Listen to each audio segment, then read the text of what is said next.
This pretty little group of succulents, we're looking at these gray succulents here. Little family, there's one there, two there, one hiding over there. Those are Dudleya's, live forevers. This is Dudleya pulverulenta. Dudleya pulverulenta. And it's a succulent plant. It's actually deciduous. If we come back in summer, this will be completely gone. They'll be dead. And they're blooming now. These have lost their flowers. Here's one blooming. You can see them out there. The adults. I'll zoom in for you. See those long spikes? Those are hummingbird pollinated flowers. So Dudleya pulverulenta, we had it on campus, but you're not going to be able to go see it.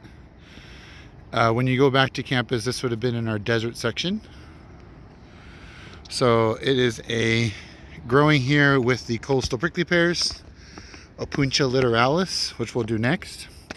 So it's called rock live forever, or Dudleya, because they love to live in rocks and cliffs, and they seem to live in places with no soil, or very little soil. And they're really cool. In fact, they're being poached right now. People are digging them up and taking them to their yards, so it's a bad thing. Not an edible plant, not really any medicinal qualities to it. The flower spikes, those tall flower spikes, are pollinated by hummingbirds, so it's definitely a hummingbird pollinated plant.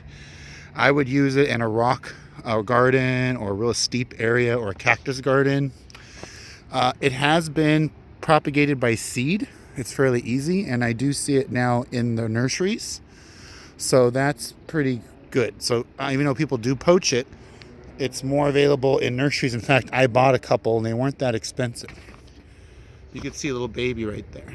So the habitat here is coastal sage scrub, and this is a cactus scrub here with prickly pear, and that is buckwheat. That's coastal buckwheat, Eriogonum fasciculatum. All that big tall stuff back there, that's all weed. Those are all tree tobacco. And then there's some laurel sumac, melasma larenia, and down there, that yellow bush, that is elderberry, Sambucus mexicana.